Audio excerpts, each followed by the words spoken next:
Halo, salam sehat sahabat Gibi. Kembali kita lanjutkan aktivitas kita. Hari ini saya ingin bercerita mengenai asam amino. Jadi asam amino ini merupakan penyusun protein yang sangat dibutuhkan oleh tanaman, ternak, bahkan juga manusia. Jadi di sini kita akan membahas tentang asam amino yang bisa kita manfaatkan untuk tanaman. Jadi karena itu tadi asam amino itu dari penyusun protein, maka bahan yang harus kita gunakan itu adalah yang mengandung protein. Jadi misalnya saja dari ikan bisa menggunakan seperti ikan lele, bisa juga menggunakan kacang kedelai, dan kalau saya sendiri saat ini menggunakan telur keong mas, karena telur juga mengandung protein. Jadi saya memanfaatkan apa yang ada di sekitar dan tersedia di lokasi ini. Bisa dilihat di belakang saya merupakan sawah. Dengan menggunakan telur keong mas ini, mudah-mudahan nanti hama keong mas juga akan berkurang di pertanaman padi sawah. Jadi kita juga sembari mengurangi hama. Selanjutnya saya juga menggunakan yaitu air debok pisang, mana di sini juga termasuk banyak pokok pisang. Jadi saya menggunakan airnya karena menurut literatur debok pisang itu juga mengandung unsur hara yang sangat bagus seperti fosfat yang bisa digunakan untuk tanaman. Jadi saya menggunakan air debok pisang yang kebetulan saya ambil dari bagian tengahnya, yaitu tanaman yang sudah mati. Jadi bagian tengah saya lubangi, nanti saya tunggu sekitar beberapa hari sampai beri air, dan bisa juga diperas batang yang busuk tadi, jadi airnya kita ambil. Bila nanti sebagai bahan pencampur untuk telur keong mas tadi. Selanjutnya saya juga menggunakan nantinya yaitu molasses. Jadi molasses ini adalah tetes tebu. Kalau kira-kira di tempat kita nggak dapat, bisa menggunakan gula merah yang diencerkan. Jadi di sini perbandingan saya gunakan ini 1 kilo telur keong mas, saya gunakan ini sekitar 600 ml.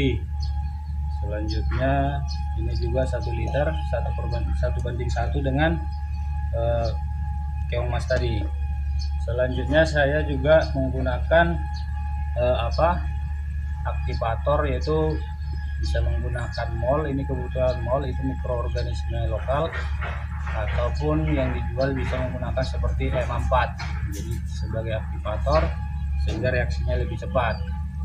Jadi kalau yang menggunakan bahan seperti keong mas sendiri, itu bukan telurnya dari keong mas, kita harus menggunakan kates muda atau pepaya muda, di mana nanti getah dari pepaya itu mengandung enzim yang berfungsi untuk memecah protein sehingga lebih gampang menghasilkan asam amino. Sementara itu juga ada penambahan seperti nanas, itu juga fungsinya untuk membantu penguraian protein tadi dan juga membantu mengurangi bau amis serta menyeimbangkan pH. Tapi mungkin hari ini kita hanya menggunakan ini dulu keong mas. Mungkin minggu depan kita akan menggunakan keongnya. Ini telurnya hari ini, keongnya mungkin minggu depan, sembari kita mengurangi hama di lapangan. Nah, ini juga merupakan upaya saya karena kita saat ini payah untuk mendapatkan pupuk. Jadi mungkin dengan cara-cara ini kita memanfaatkan apa yang ada di sekitar kita. Mudah-mudahan penggunaan pupuk kimia bisa dikurangi sekitar 20 atau bahkan 50%, atau bahkan nantinya kita tidak usah menggunakan lagi kalau bisa. Jadi mari kita melakukan pengolahannya. Jadi pertama kita akan menghancurkan telur keong mas ini.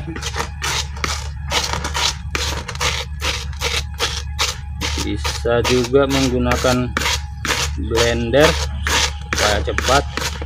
Cuma kalau kita menggunakan blender mungkin ibu rumah tangga pasti akan marah, karena ini mereka merasa jijik dengan seperti ini.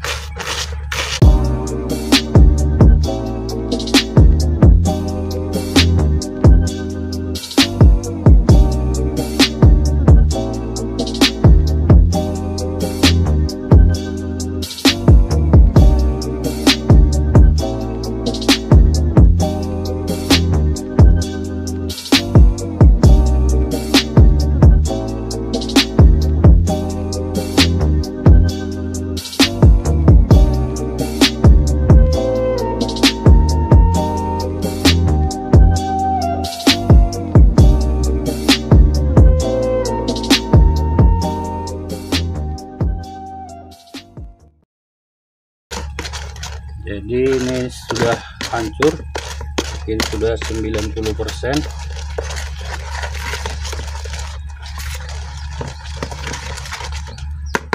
Selanjutnya saya menuangkan ini molasses ataupun tetes tebu.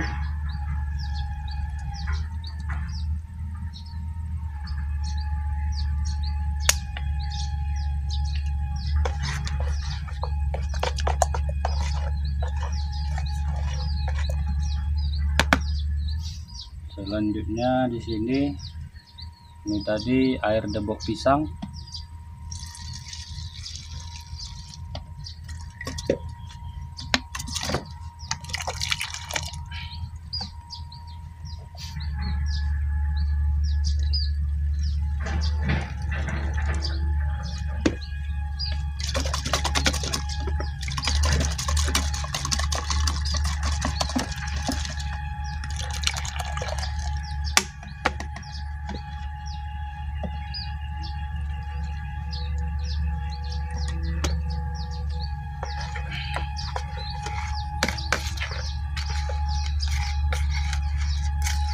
Jadi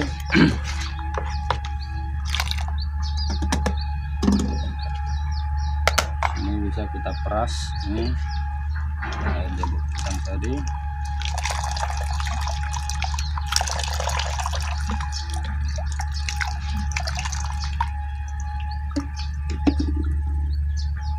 Selanjutnya ini mikroorganisme lokal atau MOL,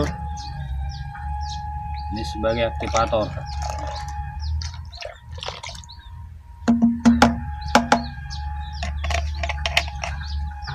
Oke, selanjutnya ini kita akan campur ataupun kita aduk sampai gel terlarut dan merata.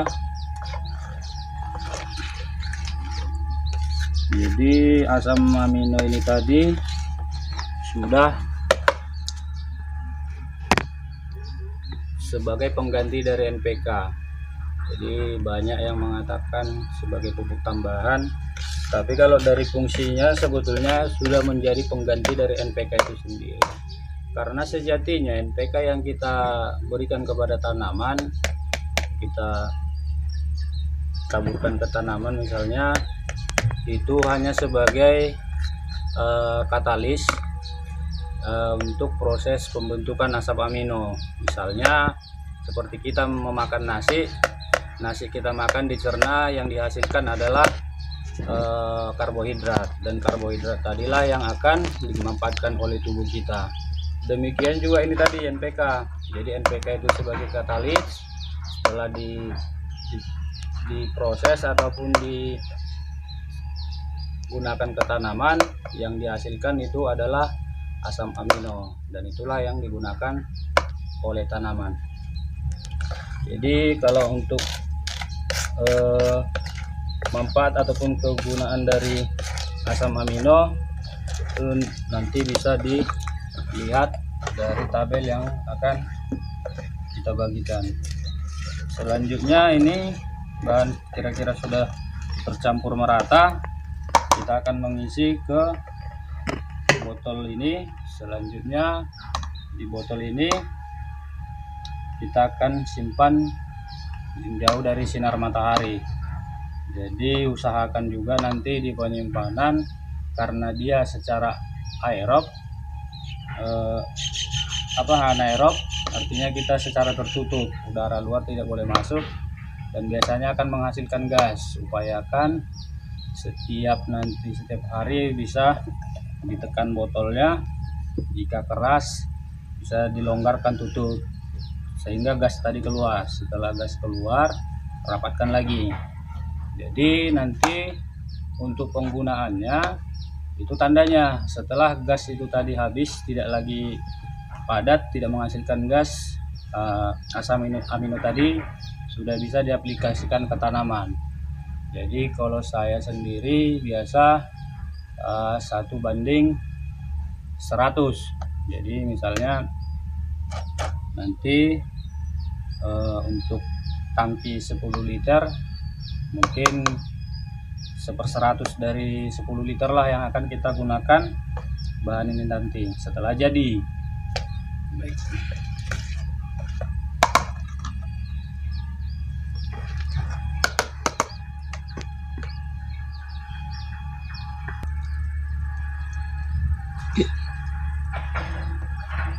Oke, jadi usahakan saat mengisi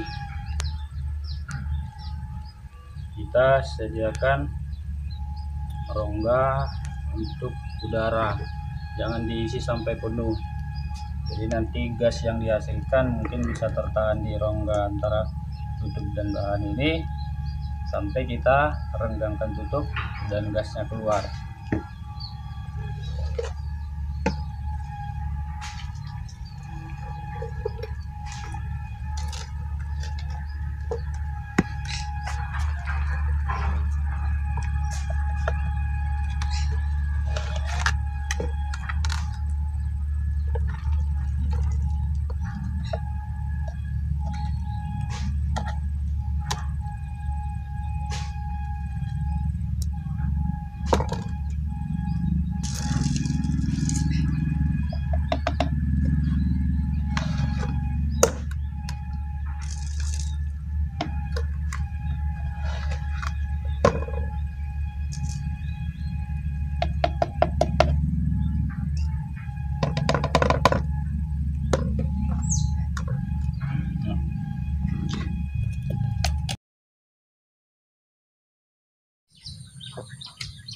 Baik, inilah pupuk organik cair yang telah saya fermentasikan.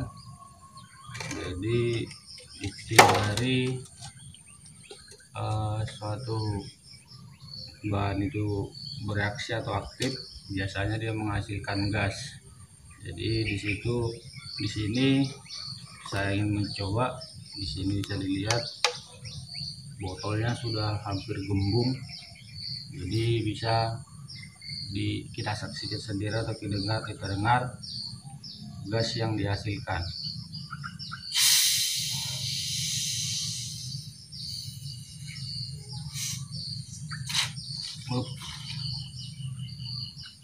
Nah, itu dia. Ini juga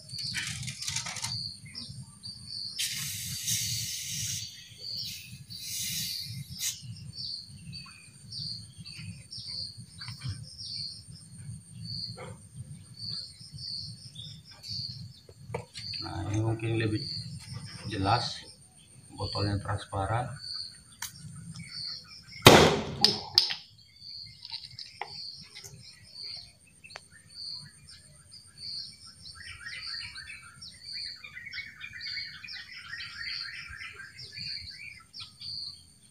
Baik, selanjutnya kita akan tutup kembali, tujuannya mencegah mikroba jahat ataupun yang tidak kita harapkan masuk ke dalam pupuk organik cair ini.